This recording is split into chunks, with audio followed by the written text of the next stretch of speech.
सरस्वती गौरवाणी प्रचारिणे निर्विशेष शून्यवादी पाश्चात्य देशकारिणे।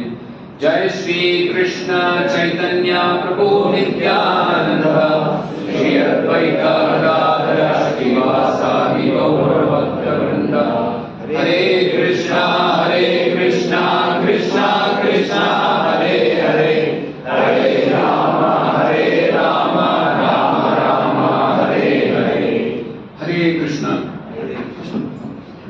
Happy to see the devotees here who have come for the celebration of Shri Radhashtami. So, ಎಲ್ಲರನ್ನು ನೋಡಕ್ಕೆ ನನಗೆ ತುಂಬಾ ಸಂತೋಷ ಆಗ್ತಾ ಇದೆ. ಎಲ್ಲರೂ ಈ ರಾಧಾಷ್ಟಮಿಯ ಸಂತೋಷವಾದ ಒಂದು ಹಬ್ಬಕ್ಕೆ ಎಲ್ಲರೂ ಬಂದಿದ್ದಾರೆ.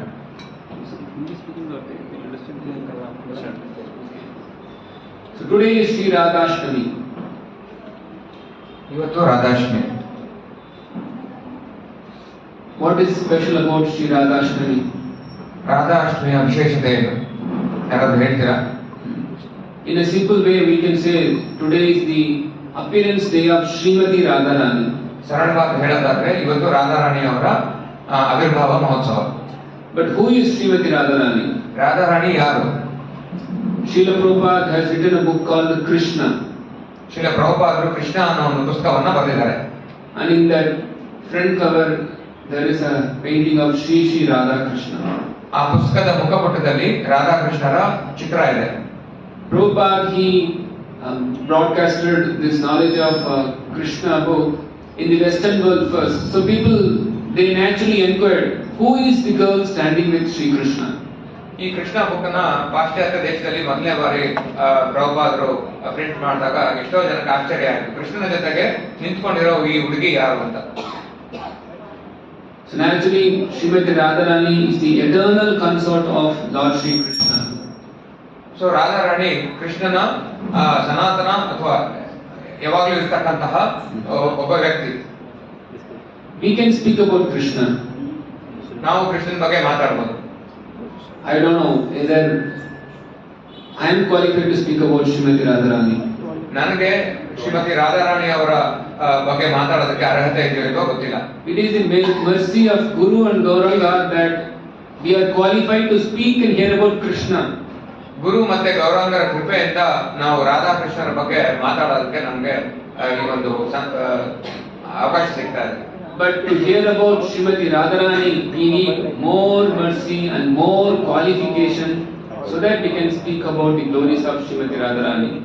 ರಾಧಾರಾಣಿ ಅವ್ರ ಬಗ್ಗೆ ಕೇಳಬೇಕಾದ್ರೆ ನಮ್ಗೆ ಹೆಚ್ಚಿನ ಕೃಪೆ ಮತ್ತೆ ಹೆಚ್ಚಿನ ಆಶೀರ್ವಾದ ನಮ್ಗೆ ಸಿಗಬೇಕಾಗಿದೆ. Srimati Radharani is not an ordinary girl. Shrimati Radharani ಒಬ್ಬ ಸಾಮಾನ್ಯ ಹುಡುಗಿ ಅಲ್ಲ. We have our own sisters, our own wives, or even mothers. They are all women. ನಮ್ಮ ಹೆಂಡತಿಯರಿದ್ದಾರೆ, ನಮ್ಮ ತಂಗಿಯರಿದ್ದಾರೆ, ಮತ್ತೆ ನಮ್ಮ ತಾಯಿಯರಿದ್ದಾರೆ. ಅವರೆಲ್ಲರೂ ಕೂಡ ಹೆಂಗಸರು. Srimati Radharani is also a woman. Shrimati Radharani ಕೂಡ ಒಂದು ಹೆಂಗಸು. But she is not an ordinary woman as the women that we see around in this world. So ಈ ಪ್ರಪಂಚದಲ್ಲಿ ನಾವು ಸಾಮಾನ್ಯ ಹೆಂಗಸರನ್ನ ನೋಡಿದ ಹಾಗೆ ಅವರು ಸಾಮಾನ್ಯ ಹೆಂಗಸು ಅಲ್ಲ. Krishna is like a man, like you and me. Krishna ಒಬ್ಬ ಪುರುಷ, ನೀವು ಮತ್ತೆ ನನ್ನ ಹಾಗೆ. But Krishna is not an ordinary man like you and me. Krishna ನಮ್ಮ ಹಾಗೆ ಸಾಮಾನ್ಯ ಪುರುಷ ಅಲ್ಲ. Krishna is the supreme personality of Godhead. Krishna ದೇವೋತ್ತಮ ಪರಮ ಪುರುಷ. The Veda is saying that Krishna is asamma urdhva. He has no one who is equal to him or above him. So ಅಸಮೃದ್ಧ ಅಂತ ವೇದಗಳು ಹೇಳುತ್ತೆ. ಅವನ ಸಮನಾಗಿ ಅಥವಾ ಅವನಿಗಿಂತ ಹೆಚ್ಚಾಗಿ ಯಾರೂ ಇಲ್ಲ. There is nobody who can be equal to Krishna. Nahi tulya. No, there is no equality to Krishna. ನಾಹಿ ತುಲ್ಯ ಅಂದ್ರೆ ಕೃಷ್ಣನಿಗೆ ಸಮಾನವಾದ ವ್ಯಕ್ತಿ ಯಾರೂ ಇಲ್ಲ. There is nobody above Krishna also. ಕೃಷ್ಣನ ಮೇಲೂ ಕೂಡ ಯಾರೂ ಇಲ್ಲ. Parasha Shakti vividaiva shruyate swabhaviki dhyana bala kriyacha. In that verse comes the word asamurdhva. Krishna has so many potencies. ಅಸಮೂರ್ಧ್ವ ಅಂತ ಒಂದು ಪದ ಈ ಶ್ಲೋಕದಲ್ಲಿ ಬರ್ತಾ ಇದೆ. ಕೃಷ್ಣನಿಗೆ ಹಲವಾರು ಶಕ್ತಿಗಳಿದೆ. And all these potencies act simply on the will of Krishna. ಈ ಎಲ್ಲ ಶಕ್ತಿಗಳು ಕೃಷ್ಣನ ಇಚ್ಛೆ ಮೇರೆಗೆ ಕಾರ್ಯಚಟುವಟಿಕೆ ಮಾಡುತ್ತೆ. Say for example, I want that mridanga in my hand. ಉದಾಹರಣೆಗೆ ಆ ಮೃದಂಗ ನನ್ನ ಕೈಗೆ ಬೇಕು ಅಂತ ಅನ್ಕೊಂಡ್ರೆ, just because I am thinking mridanga will not come and sit on my lap. So ನಾನು ಯೋಚನೆ ಮಾಡ್ತಾ ಇದ್ರೆ ಮೃದಂಗ ನನ್ನ ತೊಡೆ ಮೇಲೆ ಬಂದು ಇರೋದಿಲ್ಲ. But if Krishna thinks like that, then Mridanga is on his lap. ಆದ್ರೆ ಕೃಷ್ಣ ಯೋಚನೆ ಮಾಡಿದ ತಕ್ಷಣ ಮೃದಂಗ ಬಂದು ಕೃಷ್ಣನ ತೊಡೆ ಮೇಲೆ ಇರುತ್ತೆ. This is a small example. ಇದು ಒಂದು ಸಾಮಾನ್ಯ ಉದಾಹರಣೆ. I can only conceive of such small example. ನಾನು ಬರೀ ಈ ತರ ಸಣ್ಣ ಉದಾಹರಣೆಗಳು ಮಾತ್ರ ಯೋಚನೆ ಮಾಡಕ್ ಸಾಧ್ಯ. But Krishna is so great. Krishna ಎಷ್ಟೊಂದು ಅದ್ಭುತ ಅಂತಂದ್ರೆ, he thinks that there has to be creation of the material world, then immediately millions and billions of universes are emerging from his body. Krishna ಒಂದು ಸತಿ ಯೋಚನೆ ಮಾಡಿ ಈ ಭೌತಿಕ ಪ್ರಪಂಚ ಇರಬೇಕು ಅಂತ ಅವನು ಅನ್ಕೊಂಡಿದ ತಕ್ಷಣನೇ ಲಕ್ಷಾಂತರ ಕೋಟ್ಯಾಂತರ ಭೌತಿಕ ಪ್ರಪಂಚಗಳು ಸೃಷ್ಟಿಯಾಗುತ್ತೆ. If I am thinking that let this building come up, will it come up? ನಾನು ಯೋಚನೆ ಮಾಡಿ ಒಂದು ಬಿಲ್ಡಿಂಗ್ ಈ ತರ ಹುಟ್ಲಿ ಅನ್ಕೊಂಡ್ರೆ ಬರ್ತಾ ಇಲ್ಲ. Let this Tumkur city immediately come up, will it come up? ನಾನು ತುಮಕೂರು ಇಡೀ ಒಂದೇ ಸತಿ ಹುಟ್ಲಿ ತುಮಕೂರು ಮ್ಯಾನಿಫೆಸ್ಟ್ ಆಗಲಿ ಅಂದ್ರೆ ಬರ್ತಾ ಇಲ್ಲ, ಬರೋದಿಲ್ಲ. This big city Tumkuru, how it developed? It was maybe some forest before, then gradually it became a small village, some houses, then gradually some towns. Now it's like a city with so many roads, buildings. Tumakuru ಹೇಗೆ develop ಆಯ್ತು? ಮೊದಲಾಗಿ ಒಂದು ಕಾಡಿತ್ತು, ಕಾಡಿಂದ ಒಂದು ಸಣ್ಣ ಗ್ರಾಮ ಆಯ್ತು, ಗ್ರಾಮದಿಂದ ನಗರ ಆಯ್ತು. ಸೊ ಈ ನಗರದಿಂದ ಇವಾಗ ಒಂದು ಮೆಟ್ರೋಪಾಲಿಟನ್ ಸಿಟಿ ತರ ಎಷ್ಟೊಂದು ಎಲ್ಲ ಡೆವಲಪ್ಮೆಂಟ್ ಆಗಿದೆ. And so many years it took, and then so many people used their intelligence to develop the city. So ಇದು ಎಷ್ಟೊಂದು ಜನ ಎಷ್ಟೋ ವರ್ಷಗಳ ಕಾಲ ಕಾರ್ಯಚಟುವಟಿಕೆ ಮಾಡಿ ಅವರ ಬುದ್ಧಿಶಕ್ತಿಯಿಂದ ಈ ಒಂದು ನಗರ ಉತ್ಪತ್ತಿ ಆಗಿದೆ. Hundreds and thousands of people worked hard, shed their blood, everything to come up of this Tumkur city. ಸಹಸ್ರಾರು ಜನ ತಮ್ಮ ಪರಿಶ್ರಮ ಮತ್ತೆ ಅವರ ರಕ್ತನ ಇದು ಮಾಡಿರೋದ್ರಿಂದ ಈ ಒಂದು ಊರು ಬಂದಿದೆ. What is this Tumkur city? What is this Tumkur city? Tumakuru city ಏನ್ ಮಾಡುತ್ತೆ? It's a dot in the Karnataka state. ಅದು ಒಂದು ಈ ಕರ್ನಾಟಕವನ್ನ ಕಂಪೇರ್ ಮಾಡಿದ್ರೆ ಆ ಕರ್ನಾಟಕ ಮ್ಯಾಪ್ ಅಲ್ಲಿ ಬರೀ ಒಂದು ಸಣ್ಣ ಬಿಂದು. And what is Karnataka state? Karnataka ರಾಜ್ಯ ಏನು? It's a small portion of Bharatam. ಭಾರತದ ಒಂದು ಸಣ್ಣ ಜಾಗ. And what is Bharata? Bharat ಏನು? It's a small portion in the earthly planet. ಈ ಭೂಗೋಳದಲ್ಲಿ ಒಂದು ಸಣ್ಣ ಜಾಗ. And what is the big earthly planet? ಈ ಒಂದು ಇಡೀ ಒಂದು ಭೂಗೋಳ ಏನು? It's a small unimaginable small dot in a big universe. ಅದನ್ನು ನಾವು ಊಹೆ ಕೂಡ ಮಾಡ್ಕೊಳ್ಳೋಕ್ಕಾಗಲ್ಲ, ಅಷ್ಟು ಸಣ್ಣ ಬಿಂದು ಈ ಇಡೀ ಬ್ರಹ್ಮಾಂಡದ ಸೃಷ್ಟಿಯಲ್ಲಿ. And this universe is a very very very very very tiny universe among the billions of universes. ಈ ಒಂದು ನಮ್ಮ ಬ್ರಹ್ಮಾಂಡ ಏನಿದೆ ಅದು ಒಂದು ಸಣ್ಣ ಬಿಂದು, ಎಷ್ಟೊಂದು ಇನ್ನ ಇದಕ್ಕಿಂತ ಹೆಚ್ಚಿನ ಇರ್ತಕ್ಕಂತಹ ಬ್ರಹ್ಮಾಂಡಗಳಿಗೆ ಹೋಲಿಸಿಕೊಂಡಾಗ. But such huge universes are coming on the will of Krishna. ಈ ತರ ಎಲ್ಲ ಒಂದು ಬ್ರಹ್ಮಾಂಡಗಳು ಕೃಷ್ಣನ ಒಂದು ಇಚ್ಛೆಯಿಂದ ಅದು ಸೃಷ್ಟಿಯಾಗ್ತಾರೆ. So this is Krishna. ಇದು ಕೃಷ್ಣ, ಇವರು Krishna. Who can say I am Krishna? ಯಾರಾದ್ರೂ ಹೇಳಕ್ ಸಾಧ್ಯನಾ ನಾನು ಕೃಷ್ಣ ಅಂತ? Only 2% can say I am Krishna. ಇಬ್ಬರು ಮಾತ್ರ ಹೇಳಕ್ ಸಾಧ್ಯ ನಾನು ಕೃಷ್ಣ ಅಂತ. Krishna can say I am Krishna. Krishna ಮಾತ್ರ ಕೃಷ್ಣ ಹೇಳಕ್ ಸಾಧ್ಯ ನಾನು ಕೃಷ್ಣ ಅಂತ. And a Mahamuda can say I am Krishna. ಆದ್ರೆ ಎಲ್ಲರಿಗಿಂತ ಮೂಢ ಒಬ್ಬ ಇರುವಂತ ವ್ಯಕ್ತಿ ಅವನು ಹೇಳಕ್ ಸಾಧ್ಯ ನಾನು ಕೃಷ್ಣ ಅಂತ. Don't hear a fool. So ಮೂರ್ಖನಿಂದ ನಾವು ಕೇಳೋದು ಬೇಡ. We should hear Krishna from Bhagavad Gita. So ನಾವು ಕೃಷ್ಣನ ಬಗ್ಗೆ ಭಗವದ್ಗೀತೆ ಅಂತ ಕೇಳಬೇಕು. So such a great personality is Krishna. So ಅತ್ಯಂತ great personality Krishna. And his eternal consort is Srimati Radharani. So ಕೃಷ್ಣನ ಸನಾತನ ಅಥವಾ ಯಾವಾಗಲೂ ಕೃಷ್ಣ ಜೊತೆ ಇರತಕ್ಕಂತಹ ವ್ಯಕ್ತಿ Radharani. So Krishna is not going to have any ordinary woman as his consort. So Krishna ಒಬ್ಬ ಸಾಮಾನ್ಯ ವ್ಯಕ್ತಿನ ತನ್ನ ಸಹಭಾಗಿಯಾಗಿ ಇಟ್ಕೊಳ್ಳೋದಕ್ಕೆ ಇಷ್ಟಪಡಲ್ಲ. Even a very simple small rich man in Tumkur will try to possess a very wonderful woman in the whole society. ಈ ತುಮಕೂರು ಸಿಟಿನಲ್ಲಿ ಇರ್ತಕ್ಕಂಥ ಒಬ್ಬ ಶ್ರೀಮಂತ ವ್ಯಕ್ತಿ ಕೂಡ ಈ ಭೌತಿಕ ಪ್ರಪಂಚದಲ್ಲಿ ಇರ್ತಕ್ಕಂಥ ಒಬ್ಬ ಸುಂದರ ಸ್ತ್ರೀನ ತನ್ನ ಹೆಂಡತಿಯಾಗಿ ಪಡೆಯೋದಕ್ಕೆ ಇಚ್ಛೆ ಪಡ್ತಾರೆ. So when a man wants to enjoy, he finds the best of women. So ಒಬ್ಬ ವ್ಯಕ್ತಿ ಭೋಗ ಮಾಡಕ್ ಇಷ್ಟಪಟ್ಟಾಗ ಸುಂದರವಾದ ವಸ್ತುಗಳನ್ನ ಅವನು ಇಟ್ಕೊಳ್ಳೋದಕ್ಕೆ ಇಷ್ಟಪಡ್ತಾನೆ. So Krishna is the supreme Purusha, supreme man. So Krishna ದೇವೋತ್ತಮ ಪುರುಷ, ಅವನು ಎಲ್ಲ ಪುರುಷರಲ್ಲಿ ಉತ್ತಮ. Then how wonderful his consort will be. So ಅವನ ಸಹಭಾಗಿ ಅವನ ಜೊತೆಯಾಗಿರ್ತಕ್ಕಂಥವ್ರು ಎಷ್ಟು ಸುಂದರವಾಗಿ ಅಥವಾ ಎಷ್ಟು Consort. Wonderful. ಸಂಗಾತಿ ಅವರು. So, just as Krishna is Asamma Urdhva, Srimati Radharani is also Asamma Urdhva. Krishna ಹೇಗೆ ಅಸಮೂರ್ಧ್ವನೋ ಶ್ರೀಮತಿ ರಾಧಾರಾಣಿ ಕೂಡ ಅಸಮೂರ್ಧ್ವ. There is no girl or woman equal to Radharani or no girl or woman above Radharani. So ಈ ಭೌತಿಕ ಪ್ರಪಂಚದಲ್ಲಿ ರಾಧಾರಾಣಿಯಾಗಿ ಸಮನಾಗಿ ಯಾವುದೇ ಒಬ್ಬ ಹೆಂಗಸು ಅಥವಾ ಯಾವುದೇ ಒಬ್ಬ ಹುಡುಗಿ ರಾಧಾರಾಣಿಗೆ ಸಮಾನವಾಗಿ ಅಥವಾ ರಾಧಾರಾಣಿ ಹೆಚ್ಚಾಗಿ ಇಲ್ಲ. It is said, some back I heard from a devotee, maybe Srila Prabhupada also commented similarly, that the best beautiful women or Miss World, Miss Universe of this worldly planet is like a frog in front of the Apsaraloka women. So Srila ಪ್ರಭುಪಾದರು ಹೇಳಿದ ಹಾಗೆ ಮತ್ತೆ ಒಬ್ಬ ಭಕ್ತರಿಂದ ಕೂಡ ನಾನು ಕೇಳ್ತಾ ಇದ್ದೆ, ಈ ಭೌತಿಕ ಈ ಭಾರತ ಈ ಭೂಮಿನಲ್ಲಿ ಇರ್ತಕ್ಕಂತಹ ಮಿಸ್ ವರ್ಲ್ಡ್ ಅಥವಾ ಮಿಸ್ ಯೂನಿವರ್ಸ್ಗೆ ಇರುವಂತಹ ಒಬ್ಬ ಹೆಂಗಸು ಈ ಅಪ್ಸರ ಲೋಕದಲ್ಲಿ ಕಪ್ಪೆಗೆ ಸಮಾನ. And the women of Apsaraloka are exquisitely beautiful. Apsara ಲೋಕದಲ್ಲಿ ಇರ್ತಕ್ಕಂತಹ ಹೆಂಗಸರು ಬಹಳ ಸುಂದರವಾಗಿದ್ದಾರೆ.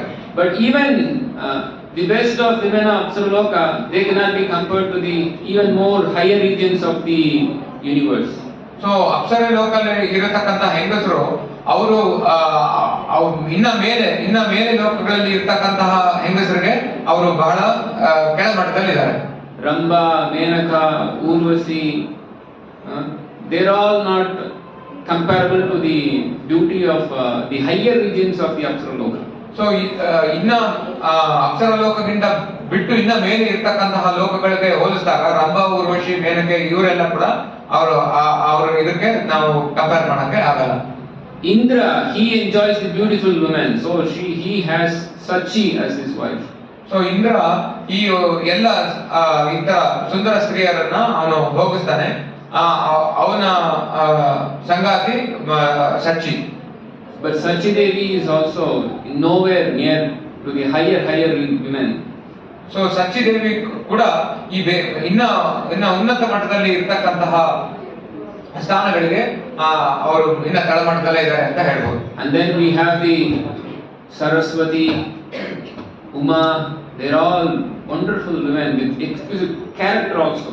ಸೊ ಸರಸ್ವತಿ, ಉಮಾ ಈ ತರ ಎಲ್ಲ ಸ್ತ್ರೀಯರು ಅವರ ಗುಣಗಳು ಕೂಡ ತುಂಬಾ ಉನ್ನತ ಮಟ್ಟದಲ್ಲಿ ಇದೆ. Even their wonderful qualities and beauty cannot be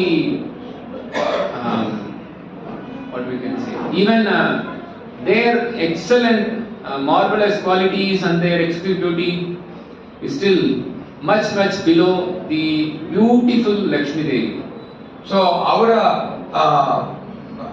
ಸೌಂದರ್ಯ ಹೇಗಿದೆ ಅಂತಂದ್ರೆ ಅವರು ಇನ್ನ ಬಹಳ ತಳಮಟ್ಟದಲ್ಲಿದ್ದಾರೆ, ಲಕ್ಷ್ಮಿಗೆ ಹೋಲಿಸಿದ್ದಾರೆ.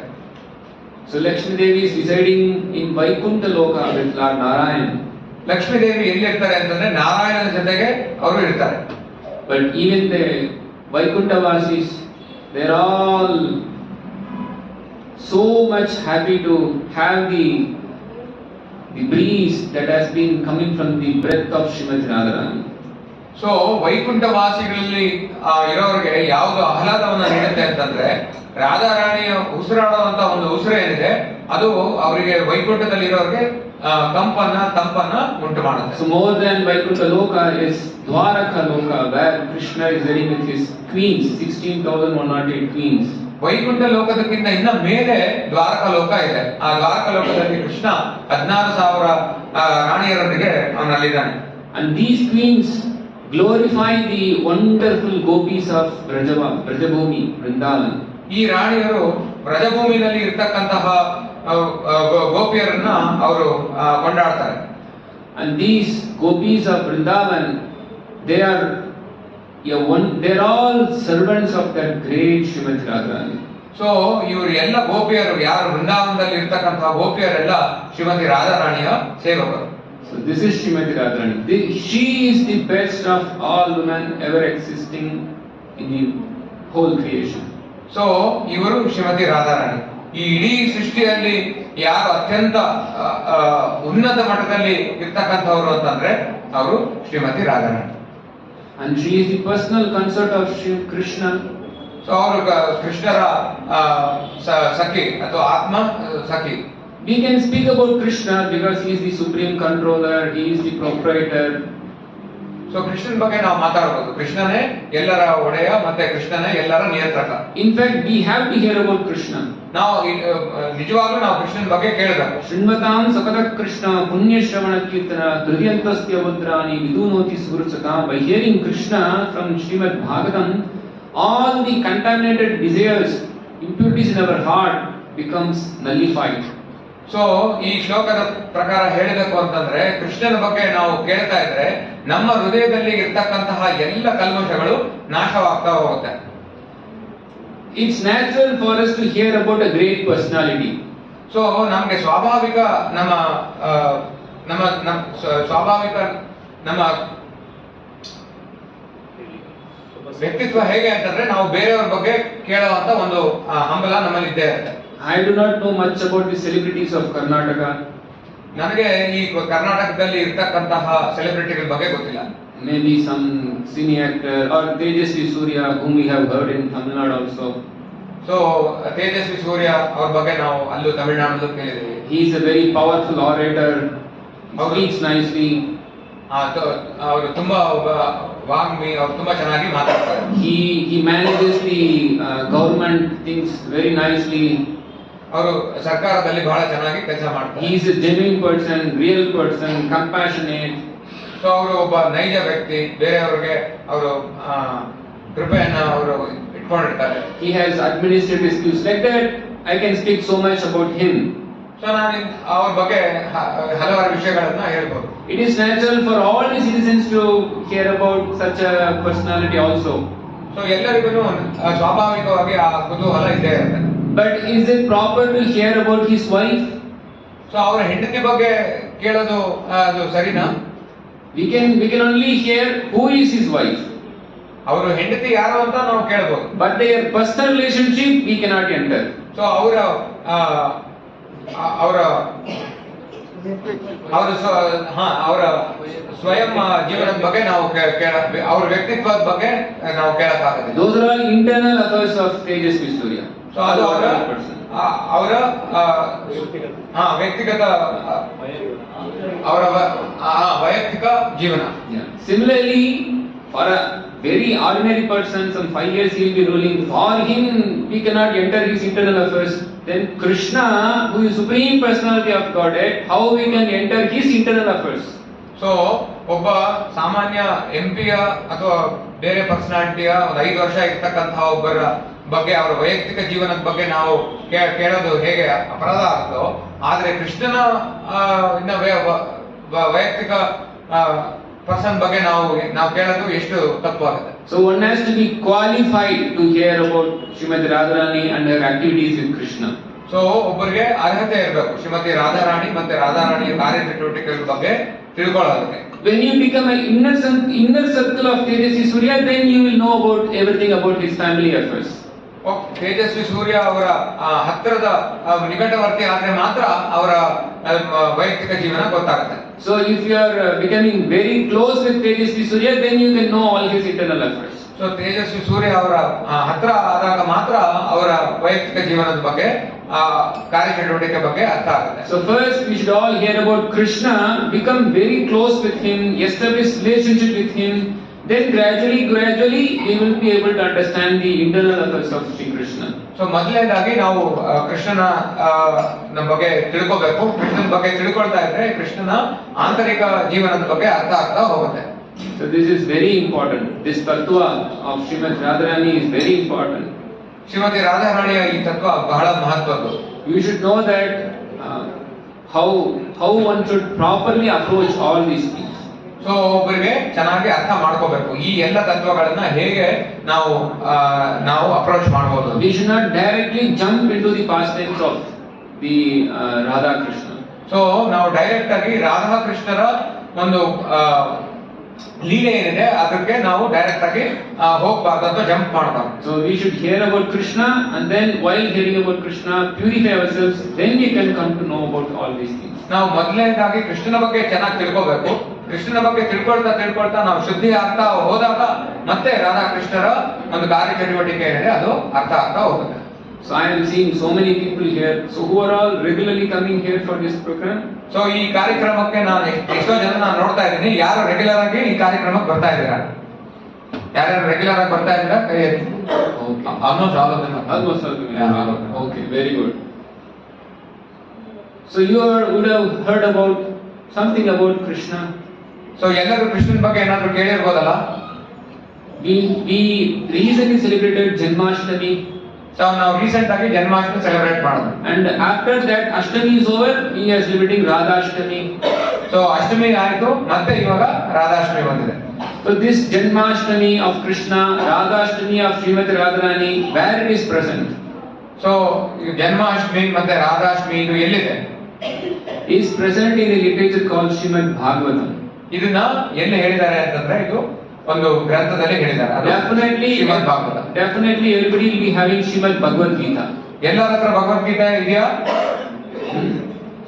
ಎಲ್ಲರ ಹತ್ರ Bhagavad Gita. In Bhagavad Gita, Krishna says, Janma karma chame divyam evam yo venti tatpadaha tyatva dekam punarjanma naiti mamati sarjuna. Krishna says that whoever knows my birth and activities as transcendental, after leaving this world, he comes to me, O Arjuna. He doesn't take birth again. So Krishna ಹೇಳ್ತಾನೆ, ಜನ್ಮ ಕರ್ಮ ಚಮೇ ದಿವ್ಯಂ ಏವಂ ಯೋ ವೇತಿ ತತ್ವತಃ ತ್ವಕ್ವಾದಯಂ ಪುನರ್ಜನ್ಮ ನೈತಿ ಮಾಮೇತಿ ಸೋ Arjuna. Yeah, the meaning is that Krishna's birth and activities are transcendental, and one who knows this, he doesn't take birth again. He becomes liberated, moksha. So ಯಾರು ಕೃಷ್ಣನ ಬಗ್ಗೆ ಹುಟ್ಟು ಮತ್ತೆ ಅವನ ಕಾರ್ಯಚಟುವಟಿಕೆಗಳ ಬಗ್ಗೆ ಯಾರು ತಿಳ್ಕೊಂಡಿದಾರೋ ಅವರು ತಮ್ಮ ದೇಹ ತ್ಯಾಗ ಮಾಡಿದ ತಕ್ಷಣ ಭಗವಂತ ಧಾಮಕ್ಕೆ ಹೋಗ್ತಾರೆ. So Krishna's birth and activities, where is it present? So ಕೃಷ್ಣನ ಹುಟ್ಟು ಮತ್ತೆ ಕೃಷ್ಣನ ಕಾರ್ಯಚಟುವಟಿಕೆ ಅದು ಎಲ್ಲಿದೆ?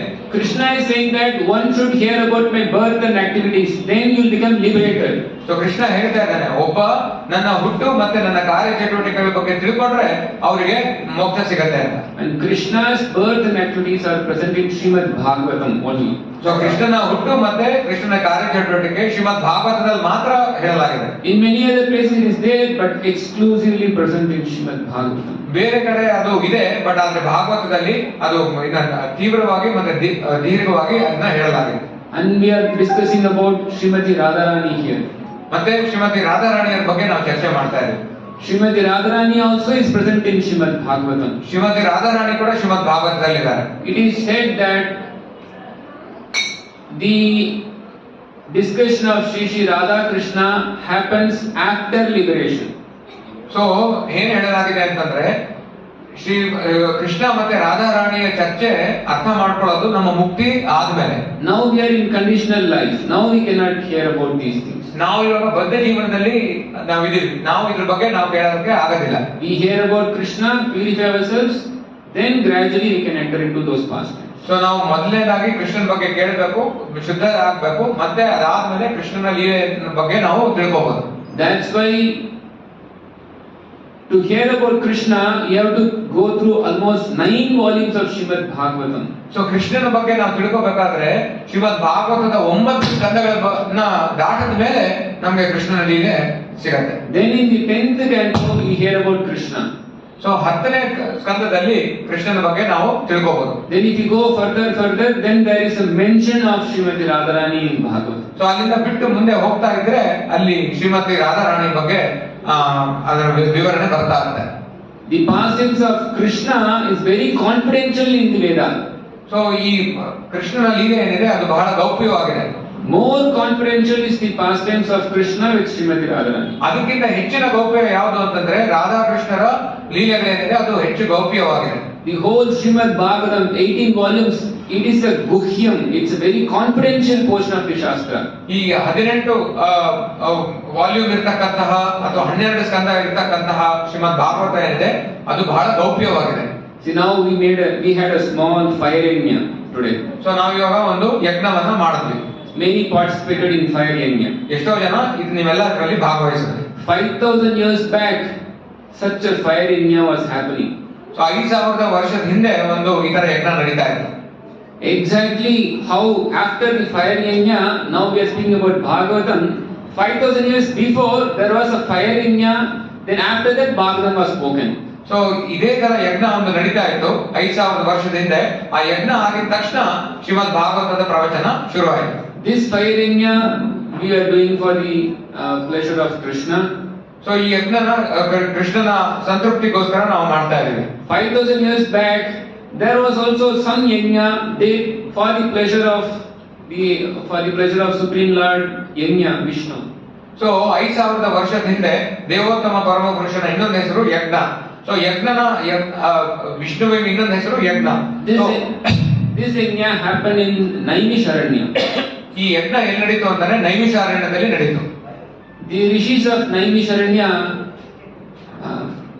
they felt that there is some vacuuminess, emptiness in us. So ನೈಮಿಷಾರಣ್ಯದಲ್ಲಿ ಇರ್ತಕ್ಕಂತಹ ಋಷಿಮುನಿಗಳು ಯೋಚನೆ ಮಾಡಿದ್ರು ನಮ್ಮಲ್ಲಿ ಏನೋ ನ್ಯೂನತೆ ಇದೆ ಅಂತ. Because whenever there is some fire happening, we see there is some fire, some smoke is coming, it is coming into our eyes. I think Madhis are having difficulty. So ಈ ತರ ನೋಡಿ ಯಜ್ಞ ಮಾಡಿದಾಗ ಈ ತರ ಒಂದು ಹೊಗೆ ಬರುತ್ತೆ, ಹೊಗೆ ಬಂದಾಗ ಕಣ್ಣಲ್ಲಿ ನೀರು ಬರೋದು, ಈ ತರ ಎಲ್ಲ ಆಗುತ್ತೆ. So the sadhus were feeling, the rishis were feeling that our eyes are becoming blind because of such fire yajna. So ಅವ್ರಿಗೆ ಅನ್ನಿಸ್ತಾ ಇತ್ತು ಈ ತರ ಯಜ್ಞಗಳಿಂದ ನಮ್ಮ ಕಣ್ಣೇನಿದೆ ಇದು ಕುರುಡ ಆಗ್ತಾ ಇದೆ. So they thought that we are feeling some vacuum in it. We have to hear about Hari Katha. So ಇದರಲ್ಲೆಲ್ಲ ಹರಿಯ ಬಗ್ಗೆ ಚರ್ಚೆ ಇಲ್ಲ, ಸೊ ನಾವು ಹರಿಯ ಬಗ್ಗೆ ನಾವು ಕೇಳಬೇಕು ಅಂತ ಅವ್ರಿಗೆ ಅನ್ನಿಸ್ತಾ ಇತ್ತು. Then Sutta Goswami, he was chosen to speak about the stories of the pastimes of Lord Shri Krishna in Tattva. ಅಲ್ಲಿ ಸೂತ ಗೋಸ್ವಾಮಿ ಅವರು ಕೃಷ್ಣನ ಬಗ್ಗೆ ಹೇಳೋದಕ್ಕೆ ಅವರನ್ನ ಆಯ್ಕೆ ಮಾಡಲಾಯಿತು. After hearing Srimad Bhagavatam from Sutta Goswami, all the sages were very happy. So Srimad ಭಾಗವತವನ್ನ ಸೂತ ಗೋಸ್ವಾಮಿ ಅವರಿಂದ ಕೇಳಿದಾಗ ಆ ನೈಮಿಷಾರಣ್ಯದಲ್ಲಿ ಇರ್ತಕ್ಕಂಥ ಎಲ್ಲ ಋಷಿಮುನಿಗಳಿಗೆ ಬಹಳ ಸಂತೋಷ ಆಯಿತು. Because it was very very nectarian to hear about Krishna. So ಅದು ಬಹಳ ರಸಭರಿತವಾಗಿತ್ತು ಕೃಷ್ಣನ ಲೀಲೆ ಬಗ್ಗೆ ಕೇಳೋದಕ್ಕೆ. Because that time Sutta Goswami he was explaining that I am speaking the confidential part of the Veda. So ಸೂತ ಗೋಸ್ವಾಮಿ ಅವರು ಹೇಳಿದ್ರು ಈ ವೇದಗಳ ಗೌಪ್ಯವಾದ ವಿಚಾರವನ್ನ ನಾನು ನಿಮ್ಗೆ ಹೇಳ್ತಾ ಇದ್ದೀನಿ ಅಂತ ಅವರು ಹೇಳಿದ್ರು. So it is said in Srimad Bhagavatam that Nigama kalpataror kalitam phalam shukamukhat amrita ravasamvidam vivada bhagavata rasamalayam muhurasiko bhuvi bhavukah. Srimad Bhagavatam is the essence of the ripened fruit of the Vedic knowledge. So ಈ ವೇದದ ಸಾರ ಏನಿದೆ ಆ ವೇದ ಸಾರದ ಒಂದು ಹಣ್ಣಾಗಿರ್ತಕ್ಕಂತಹ ಫಲ. There are karmakanda people who do some things to attain the heavenly planet. So ಎಷ್ಟೋ ಜನ ಕರ್ಮಕಾಂಡ ಕಾರ್ಯಚಟುವಟಿಕೆಗಳನ್ನ ಮಾಡ್ತಾರೆ ಯಾಕಂದ್ರೆ ಅವರಿಗೆ ಈ ಸ್ವರ್ಗ ಆತರ ಒಂದು ಸ್ಥಾನವನ್ನ ಲಭಿಸೋದಕ್ಕೆ. So Veda helps them for them also. So Veda ಅವರಿಗೆ ಸಹಾಯವನ್ನ ಮಾಡುತ್ತೆ. Then there are people Jnana Kanda who study Upanishads and then they want to become liberated. So ಕೆಲವರು ಉಪನಿಷತ್ತನ್ನ ಓದ್ತಾರೆ, ಅವರು ಜ್ಞಾನವನ್ನ ಸಂಪಾದನೆ ಮಾಡಿ ಅವರು ಮೋಕ್ಷವನ್ನ ಪಡೆಯೋದು. Veda has instructions for them also. So Veda ಕೂಡ ಅವರಿಗೂ ಸಹಾಯವನ್ನ ಮಾಡುತ್ತೆ. Just like a tree is there, tree has so many benefits. So ಒಂದು ಮರದಿಂದ ಹಲವಾರು ಒಳಿತು ನಮ್ಗಾಗುತ್ತೆ. But if you are hungry, what will you take from a tree? So ನಮ್ಗೆ ಹೊಟ್ಟೆ ಹಸಿದ್ರೆ ನಾವು ಮರದಿಂದ ಏನನ್ನು ತಗೊಳ್ತೀವಿ? Will you go and eat the trunk of the tree? So ನಾವು ಮರದ ಕಾಂಡವನ್ನ ನಾವು ತಿಂತೀವ? Our teeth will be broken. So ನಮ್ಮ ಹಲ್ಲೆಲ್ಲ ಮುರಿದೋಗುತ್ತೆ. Will we take the bitter leaves or the branches? So ಟೊಂಗೆ ಅಥವಾ ಎಲೆಯನ್ನು ನಾವು ತಿಂತೀವ? We take the fruit of the tree, ripened fruit of the tree. ಹಣ್ಣಾಗಿರುವಂತ ಫಲವನ್ನ ಮರದಿಂದ ನಾವು ತಗೊಳ್ತೀವಿ. Srimad Bhagavatam is the ripened fruit of the tree of Vedic knowledge. ಶ್ರೀಮದ್ ಭಾಗವತ ಈ ವೇದಗಳ ಸಾರದ ಮರದ ಒಂದು ಹಣ್ಣಾಗಿದೆ, ಪಕ್ವವಾಗಿರ್ತಕ್ಕಂಥ ಹಣ್ಣಾಗಿದೆ. A tree is known for its fruit.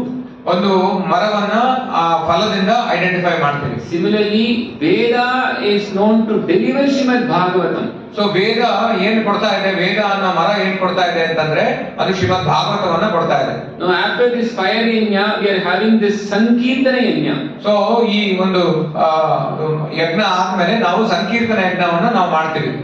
So the yajna exclusively recommended for this Kali Yuga is Sankirtana yajna. ಈ ಕಲಿಯುಗಕ್ಕೆ ಯಾವ ಯಜ್ಞವನ್ನ ಹೇಳಲಾಗಿದೆ ಅಂತಂದ್ರೆ ಅದು ಸಂಕೀರ್ತನ ಯಜ್ಞ ಅಂತ ವಿವರಣೆ ಇದೆ. What is Sankirtana yajna? ಸಂಕೀರ್ತನ ಯಜ್ಞ ಅಂದ್ರೆ ಏನು? Sankirtana, to hear the glories of Krishna and chant his glories. So ಸಂಕೀರ್ತನೆ ಅಂತಂದ್ರೆ ಕೃಷ್ಣನ ಬಗ್ಗೆ ಹೇಳೋದು ಮತ್ತೆ ಕೃಷ್ಣನ ಬಗ್ಗೆ ಕೇಳೋದು. And whole Srimad Bhagavatam is Kirtana by Shukadeva Goswami. ಇಡೀ ಶ್ರೀಮದ್ ಭಾಗವತ ಏನು ಅಂತಂದ್ರೆ ಶುಕದೇವ ಗೋಸ್ವಾಮಿ ಅವರು ಕೃಷ್ಣನ ಬಗ್ಗೆ ಹಾಡಿರ್ತಕ್ಕಂತಹ ಕೀರ್ತನೆ. And when Shukadeva Goswami was doing his Kirtana, there are so many people there, so it became Sankirtana. Everybody together they heard, chanted about Krishna. So Sukhdev Goswami ಅವರು ಕೃಷ್ಣನ ಬಗ್ಗೆ ಹೇಳ್ತಾ ಇದ್ದಾಗ ಅದು ಸಂಕೀರ್ತನೆ ಆಯ್ತು. ಯಾಕಂದ್ರೆ ಎಷ್ಟೊಂದು ಜನ ಕೃಷ್ಣನ ಬಗ್ಗೆ ಕೇಳಿದ್ರು ಮತ್ತೆ ಕೃಷ್ಣನ ಬಗ್ಗೆ ಹಾಡಿದ್ರು. Now how is this Srimad Bhagavatam related to our festival? So Srimad ಭಾಗವತಕ್ಕೂ ಮತ್ತೆ ನಾವು ಈ ಹಬ್ಬವನ್ನು ಮಾಡ್ತಾ ಇದೀವಲ್ಲ ಇದಕ್ಕೆ ಏನು ಸಂಬಂಧ? Srimad Bhagavatam was spoken for 7 days by Shukadeva Goswami to Parikshit Maharaj. ಶ್ರೀಮದ್ ಭಾಗವತವನ್ನ 7 ದಿವಸದ ಕಾಲ ಪರೀಕ್ಷಿತ್ ಮಹಾರಾಜನಿಗೆ ಸುಖದೇವ ಗೋಸ್ವಾಮಿ ಅವರು ಹೇಳಿದರು. Because Parikshit Maharaj was to die in 7 days. ಯಾಕಂದ್ರೆ ಪರೀಕ್ಷಿತ್ ಮಹಾರಾಜನಿಗೆ 7 ದಿವಸ ಆದ್ಮೇಲೆ ಅವ್ನು ಸಾವಿದೆ ಅಂತ ಅವನಿಗೆ ಗೊತ್ತಾಯ್ತು. Parikshit Maharaj was the grandson of Arjun. ಅರ್ಜುನನ ಮೊಮ್ಮಗ ಪರೀಕ್ಷಿತ್ ಮಹಾರಾಜ. There was a curse, a wrong curse that he was to die in 7 days. ಅವನಿಗೆ ಒಂದು ಶಾಪದ ಒಂದು ಶಾಪ ಇತ್ತು. 7 ದಿವಸ ಆದ ತಕ್ಷಣ ಅವನು ಸಾವು ಬರುತ್ತೆ ಅಂತ. So he decided that let me fast until death. So ಅವನು ಯೋಚನೆ ಮಾಡ್ದ, ನಾನು ಸಾಯೋವರೆಗೂ ಉಪವಾಸವನ್ನ ನಾನು ಮಾಡ್ತೀನಿ. But before he dies, he wants to achieve the highest perfection. So ಅವನು ಸಾಯೋದಕ್ಕಿಂತ ಮುಂಚೆ ಅವನು ಯೋಚನೆ ಮಾಡ್ದ, ನಾನು ಜೀವನದ ಅತ್ಯುನ್ನತವಾದ ಮಟ್ಟವನ್ನ ಅಥವಾ ಅತ್ಯುನ್ನತವಾದ ಜೀವನದ ಗುರಿಯನ್ನು ನಾನು ಮುಟ್ಟಬೇಕು ಅಂತ ಅವನು ಯೋಚನೆ ಮಾಡ್ದ. So he asked the sages and rishis who assembled in the banks of Ganges to give him the highest thing. So ಅವನು ಗಂಗಾ ನದಿಗೆ ತೀರದಲ್ಲಿ ಕೂತ್ಕೊಂಡು ಅಲ್ಲಿ ಎಲ್ಲ ಋಷಿಮುನಿಗಳಿಗೆ ಕೇಳ್ದ, ನನ್ನ ಜೀವನಕ್ಕೆ ಅತ್ಯಂತ ಉನ್ನತವಾದದ್ದು ಅದು ಬಿಟ್ಟು ಅದಕ್ಕಿಂತ ಮೀರಿದ ಯಾವುದೇ ಇಲ್ಲದ್ದು ಅದನ್ನು ನನಗೆ ಕೊಡಿ ಅಂತ ಅವರು ಕೇಳ್ದ. So it was decided that Shukadeva Goswami speak Srimad Bhagavatam to Parikshit Maharaj. So ಅಲ್ಲಿ ನಿತ್ಯರ್ಥ ಆಗಿತ್ತು, ಏನು ಶ್ರೀಮದ್ ಭಾಗವತವನ್ನ ಶುಕದೇವ ಗೋಸ್ವಾಮಿ ಅವರು ಪರೀಕ್ಷಿತ್ ಮಹಾರಾಜರಿಗೆ ಕೊಡೋದು. Like Parikshit Maharaj, we are also going to die one day. So Parikshit Maharaja ತರ ನಾವು ಕೂಡ ಒಂದ್ ದಿವಸ ಸಾವನ್ನ ಎದುರಿಸಬೇಕಾಗುತ್ತೆ. Parikshit Maharaj heard Srimad Bhagavatam for 7 days and made his life perfect. Parikshit ಮಹಾರಾಜ 7 ದಿವಸ 7 ರಾತ್ರಿಯನ್ನ ಭಾಗವತವನ್ನ ಕೇಳಿ ಅವನ ಜೀವನವನ್ನ ಅವನು ಉದ್ಧಾರ ಮಾಡಿಕೊಂಡ. So we should also make our life perfect by hearing Srimad Bhagavatam. So ನಾವು ನಮ್ಮ ಜೀವನವನ್ನ ಪರಿಪೂರ್ಣ ಮಾಡ್ಕೋಬೇಕು ಶ್ರೀಮದ್ ಭಾಗವತವನ್ನ ಶ್ರವಣ ಮಾಡೋದ್ರಿಂದ. So he heard for 7 days. Parikshit ಮಹಾರಾಜ 7 ದಿವಸಗಳ ಕಾಲ ಇದನ್ನ ಕೇಳಿದ. And the first day he heard was on Sri Radhashtami. ಅವನು ಮೊದಲನೇ ದಿವಸ ಯಾವಾಗ ಅವನು ಭಾಗವತವನ್ನ ಕೇಳಕ್ ಶುರು ಮಾಡ್ದ ಅಂತಂದ್ರೆ ಅದು ರಾಧಾಷ್ಟಮಿಯ ಪುಣ್ಯ ದಿವಸ. So you are all fortunate that you are coming and hearing about Bhagavatam on Radhashtami. So ನಾವೆಲ್ಲ ನಿಜವಾಗ್ಲೂ ಬಹಳ ಭಾಗ್ಯವಂತರು, ಯಾಕಂದ್ರೆ ರಾಧಾಷ್ಟಮಿಯ ದಿವಸ ನಾವು ಶ್ರೀಮದ್ ಭಾಗವತದ ಪ್ರವಚನವನ್ನ ನಾವು ಕೇಳ್ತಾ ಇದ್ದೀವಿ. If you want to take advantage of Sri Radhashtami, you should take Srimad Bhagavatam to your house. So ರಾಧಾರಾಣಿಯ ಸಂಪೂರ್ಣ ಕೃಪೆ ನಮ್ಮ ಮೇಲೆ ಇರಬೇಕು ಅಂತಂದ್ರೆ ನಾವು ಶ್ರೀಮದ್ ಭಾಗವತವನ್ನ ನಮ್ಮ ಮನೆಗೆ ತಗೊಂಡು ಹೋಗ್ಬೇಕು. See, if you want to do some fire yajna, then so much you have to call that Brahmana devotee, do some yajna, so much you have to put, so many things are needed. So ನಾವೊಂದು ಯಜ್ಞ ಮನೆಯಲ್ಲಿ ನಾವು ಮಾಡಿಸ್ಬೇಕು ಅಂತಂದ್ರೆ ಒಬ್ಬ ಬ್ರಾಹ್ಮಣನ ಕರಿಬೇಕು, ಅದಕ್ಕೆ ಬೇಕಾಗಿರೋ ದ್ರವ್ಯಗಳನ್ನ ತರಬೇಕು, ಎಷ್ಟೊಂದೆಲ್ಲ ಕಷ್ಟ ಪಡ್ಬೇಕು ನಾವು. And it will be only for half an hour or 1 hour, that's all. So ಅದು ಬರೀ ಒಂದು half an hour ಅಥವಾ 1 hour ಗೆ ಅದು ಇರುತ್ತೆ. And Srimad Bhagavatam you can possess whole life. ಶ್ರೀಮದ್ ಭಾಗವತವನ್ನ ಇಡೀ ಜೀವನ ನಾವು ಶ್ರೀಮದ್ ಭಾಗವತವನ್ನ ಇಟ್ಕೋಬಹುದು. It will be always with you. ಅದು ಯಾವಾಗ್ಲೂ ನಮ್ಮ ಜೊತೆಗೆ ಇರುತ್ತೆ. In fact, it is mentioned that Krishna Tulya Bhagavata Vibhu Sarvashya. Krishna is equal to Bhagavatam. So ಏನ್ ಹೇಳ್ತಾರೆ ಅಂತಂದ್ರೆ ಕೃಷ್ಣ ಭಾಗವತಕ್ಕೆ ಸಮಾನ ಅಂತ ಹೇಳ್ತಾರೆ. So if you want to have Krishna in your house, you should have Bhagavatam in your house. ಯಾರು ಕೃಷ್ಣನನ್ನ ತಮ್ಮ ಮನೆಯಲ್ಲಿ ಇಟ್ಕೋಬೇಕು ಅಂತ ಆಸೆ ಇದೆಯೋ ಅವರು ಶ್ರೀಮದ್ ಭಾಗವತವನ್ನ ತಮ್ಮ ಮನೆಯಲ್ಲಿ ಇಟ್ಕೋಬೇಕು. We may have a photo of Krishna, but only if you hear about Krishna from Bhagavatam, you are keeping Krishna in your house. So ಕೃಷ್ಣನ ಚಿತ್ರ ನಮ್ಮಲ್ಲಿ ಇರ್ಬೋದು, ಆದ್ರೆ ನಾವು ಕೃಷ್ಣನ ಶ್ರೀಮದ್ ಭಾಗವತವನ್ನ ಕೇಳಿದಾಗ ಮಾತ್ರ ನಾವು ಕೃಷ್ಣನನ್ನ ನಮ್ಮ ಮನೆಯಲ್ಲಿ ನಾವು ಇಟ್ಕೋಬಹುದು. Bhagavad Gita is introduction to Srimad Bhagavatam. ಶ್ರೀಮದ್ ಭಗವದ್ಗೀತಾ ಏನಿದೆ ಅದು ಭಾಗವತದ ಒಂದು ಮುನ್ನುಡಿ ಆಗಿದೆ. Vidya Bhagavatavati, education end is Srimad Bhagavatam. Education ಅಥವಾ ವಿದ್ಯೆಯ ಅಂತ್ಯ ಯಾವುದು ಅಂತಂದ್ರೆ ಅದು ಶ್ರೀಮದ್ Bhagavata. Just as Krishna has no equality and nothing above, similarly Bhagavatam has no equal and no literature above Bhagavatam. So ಹೇಗೆ ಕೃಷ್ಣನಿಗೆ ಸಮಾನವಾಗಿ ಯಾರು ಇಲ್ಲ, ಮತ್ತೆ ಕೃಷ್ಣನಿಗಿಂತ ಹೇಗೆ ಮೇಲಿಲ್ವೋ ಅದೇ ತರ ಭಾಗವತಕ್ಕೆ ಸಮನಾಗಿ ಅಥವಾ ಭಾಗವತಕ್ಕಿಂತ ಇನ್ನ ಮಿಗಿಲಾಗಿ ಯಾವುದೇ ಒಂದು ಗ್ರಂಥ ಆಗ್ಲಿ ಯಾವುದೇ ಒಂದು ಪುಸ್ತಕ ಆಗ್ಲಿ ಇಲ್ಲ. So Srimad Bhagavatam is also Asamma Urdhva. No comparison and no competition for Bhagavatam. So ಭಾಗವತನು ಕೂಡ ಅಸಮೂರ್ಧ್ವ, ಅದಕ್ಕೆ ಯಾವುದೇ ವಿಧವಾದ ಕಾಂಪಿಟೇಷನ್ ಇಲ್ಲ, ಮತ್ತೆ ಅದಕ್ಕಿಂತ ಮಿಗಿಲಾದ ಕೂಡ ಯಾವುದೇ ಒಂದು ವಸ್ತು ಇಲ್ಲ. So Sri Krishna is Asamurdhva, Srimati Radharani is Asamurdhva, and both can be realized from Srimad Bhagavatam, which is also Asamma Urdhva. So Krishna ಅಸಮೂರ್ಧ್ವ, ರಾಧಾರಾಣಿನು ಅಸಮೂರ್ಧ್ವ, ಮತ್ತೆ ಅದೇ ತರ ಶ್ರೀಮದ್ ಭಾಗವತನು ಕೂಡ ಅಸಮೂರ್ಧ್ವ, ಅದಕ್ಕೆ ಸಮಾನವಾದದ್ದು ಯಾವುದು ಇಲ್ಲ. So it is our humble request that please keep Bhagavatam in your house. So ನಮ್ಮ ಕಳಕಳಿ ಪ್ರಾರ್ಥನೆ ಏನು ಅಂತಂದ್ರೆ ಶ್ರೀಮದ್ ಭಾಗವತವನ್ನ ನಿಮ್ಮ ಮನೆಯಲ್ಲಿ ಇಟ್ಕೊಳ್ಳಿ. This is one time purchase in your life. So ಇದು ಒಂದು ಸತಿ ಇದನ್ನ ನಾವು ಖರೀದಿಸಬೇಕು. You may change your smartphone every year. So ನಾವು ಸ್ಮಾರ್ಟ್ ಫೋನ್ ನ ಪ್ರತಿ ವರ್ಷ ನಾವು ಚೇಂಜ್ ಮಾಡಬಹುದು. 20,000 rupees, 30,000 rupees, 20,000, 30,000. You may change even television every few years. So TV ಕೂಡ ನಾವು ಪ್ರತಿ ವರ್ಷ ಚೇಂಜ್ ಮಾಡಬಹುದು. You may change your house every few months. So ಒಂದು ಹೊಸ ಮನೆನ ಹಲವಾರು ತಿಂಗಳ ಆದ್ಮೇಲೆ ಚೇಂಜ್ ಮಾಡಬಹುದು. You may change two-wheelers also every few years. So two-wheeler ನ ಸ್ವಲ್ಪ ವರ್ಷಗಳಾದ್ಮೇಲೆ ಚೇಂಜ್ ಮಾಡಬಹುದು. You car also you may buy and change. So ಕಾರನ್ನ ತಗೊಂಡು ನಾವು ಚೇಂಜ್ ಮಾಡಬಹುದು. Like that, lakhs and lakhs of rupees you are spending to waste your life. So ನಮ್ಮ ಜೀವನವನ್ನು ವ್ಯರ್ಥ ಮಾಡ್ಕೊಳ್ಳೋದಕ್ಕೆ ನಾವು ಲಕ್ಷಾಂತರ ರೂಪಾಯಿಗಳನ್ನ ನಾವು ವ್ಯಯ ಮಾಡ್ತಾ ಇದ್ದೀವಿ. But this 8,000 or 8,500 whatever, this is only a one-time purchase for your whole family.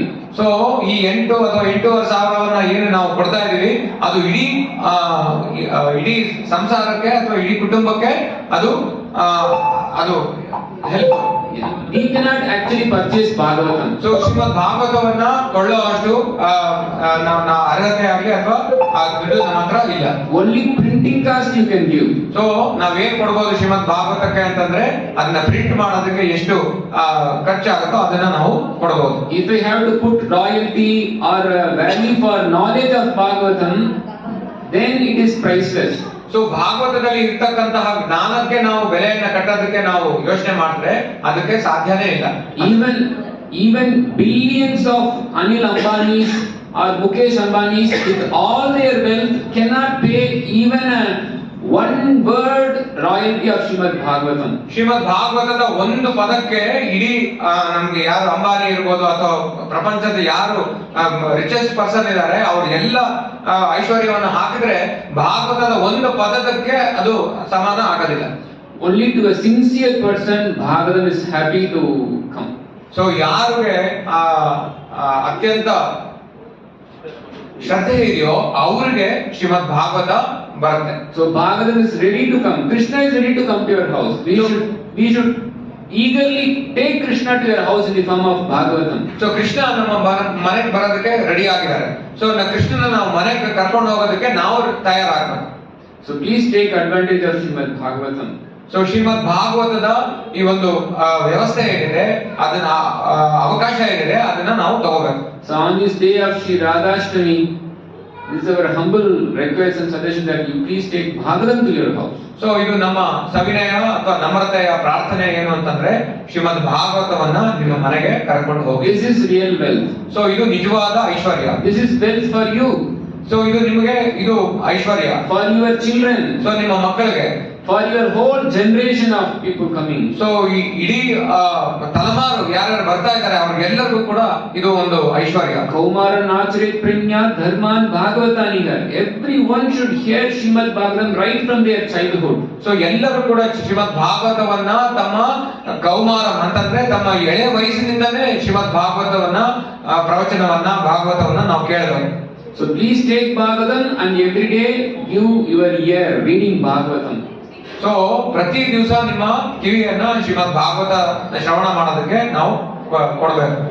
Yeah, so today is Sri Radhashtami. So ಇವತ್ತು Radhashtami. So as I said, Radharani is not an ordinary girl. So Radharani ಒಬ್ಬ ಸಾಮಾನ್ಯ ವ್ಯಕ್ತಿ ಅಲ್ಲ. She is the best of women.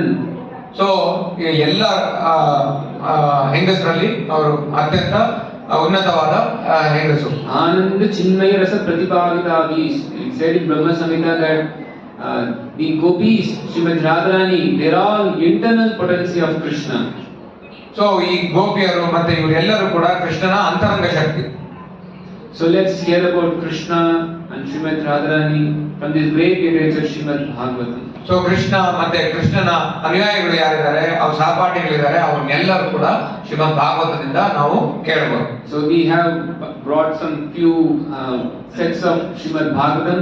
So whomever you want, you can please approach us. We are here only. So Srimad Bhagavata ನಾವು ತಂದಿದ್ದೀವಿ. So Srimad Bhagavata ಯಾರಿಗೆ ಬೇಕೋ ಅವರು ದಯವಿಟ್ಟು ನಮಗೆ ಕೇಳಿ, ನಾವು ಶ್ರೀಮದ್ ಭಾಗವತವನ್ನ ಕೊಡ್ತೇವೆ. So who are not having Srimad Bhagavatam in their house? ಶ್ರೀಮದ್ ಭಾಗವತ ಎಷ್ಟು ಜನ ಮನೆಯಲ್ಲಿ ಇಲ್ಲ? ಎಷ್ಟು ಜನರ ಮನೆಯಲ್ಲಿ ಶ್ರೀಮದ್ ಭಾಗವತ ಇಲ್ಲ? ದಯವಿಟ್ಟು ಕೈ ಎತ್ತಿ. No problem. ಏನ್ ತೊಂದರೆ ಇಲ್ಲ, ನಾವ್ ಯಾರು ಎತ್ತಿ. ಎಷ್ಟು ಜನರ ಮನೆಯಲ್ಲಿ ಶ್ರೀಮದ್ ಭಾಗವತದ ಈ 18 ವಾಲ್ಯೂಮ್ ಅಥವಾ 12 ಸ್ಕಂದದ ಭಾಗವತ ಎಷ್ಟು ಜನರ ಮನೆಯಲ್ಲಿ ಇಲ್ಲ? ದಯವಿಟ್ಟು ಕೈ ಎತ್ತಿ. No, raise your hand.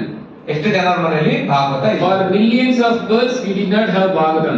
So ಲಕ್ಷಾಂತರ ಜನ್ಮಗಳಿಂದ ನಮ್ಗೆ ಭಾಗವತ ಸಿಕ್ಕಿಲ್ಲ. Now we have heard about Bhagavatam. So ನಾವು ಇವಾಗ ಭಾಗವತದ ಬಗ್ಗೆ ಕೇಳ್ತಾ ಇದ್ದೀವಿ. At least take Bhagavatam now. So at least ಭಾಗವತವನ್ನ ಇವತ್ತು ತಗೊಳ್ಳಿ. Keep Bhagavatam in your house. ಶ್ರೀಮದ್ ಭಾಗವತವನ್ನ ಮನೆಯಲ್ಲಿ ಇಟ್ಕೊಳ್ಳಿ. There are so many wonderful stories of Krishna, pastimes of Krishna. ಸುಂದರವಾದ ಕೃಷ್ಣನ ಲೀಲೆಗಳು, ಕೃಷ್ಣನ ಕಥೆಗಳು ಇದರಲ್ಲಿದೆ. All pastimes of Krishna, beautiful paintings, some 300-400 paintings are there. So ಇದರಲ್ಲಿ ಈ ಒಂದು ಎಡಿಷನ್ ಅಲ್ಲಿ 300-400 ವರ್ಣಚಿತ್ರಗಳು ಈ ಭಾಗವತದಲ್ಲಿ ಇದೆ. Nashtaprayesha Bhadreshu Nityam Bhagavatam. All our inauspicious things will go away by keeping Bhagavatam in our house. ಯಾವ್ದು ಅಭದ್ರ ಇದೆ, ಇನ್ಆಸ್ಪಿಷಿಯಸ್ ಅಂತಂದ್ರೆ ಯಾವ್ದು ಕಲ್ಮಶ ಇದೆ, ಅದೆಲ್ಲ ಕೂಡ ಹೊರಟೋಗುತ್ತೆ ಶ್ರೀಮದ್ ಭಾಗವತವನ್ನ ಮನೆಯಲ್ಲಿ ಇಟ್ಕೊಳ್ಳೋದ್ರಿಂದ. This is the best thing you can possess in your life. So ಇದು ನಮ್ಮ ಜೀವನದಲ್ಲಿ ಯಾವ್ದು ಅತ್ಯುನ್ನತವಾಗಿ ನಾವು ಪಡಿಬಹುದು ಅಂತಂದ್ರೆ ಅದು ಶ್ರೀಮದ್ Bhagavata. So whatever I have to say, I have said. Now it is up to you. Take the right decision in your life by welcoming Bhagavatam Krishna to your house. So ಏನೇನು ಹೇಳಬೇಕೋ ಇದನ್ನೆಲ್ಲ ನಾನು ಹೇಳಿದ್ದೀನಿ. ಸರಿಯಾದ ನಿರ್ಧಾರವನ್ನ ತಗೊಳ್ಳಿ. ಶ್ರೀಮದ್ ಭಾಗವತವನ್ನ ನಿಮ್ಮ ಜೀವನದಲ್ಲಿ ಬರಮಾಡ್ಕೊಳ್ಳೋದಕ್ಕೆ ಈ ಅವಕಾಶವನ್ನ ತಗೊಳ್ಳಿ. Hare Krishna. Hare Krishna. Granth Srimad Bhagavatam ki Jai. Shri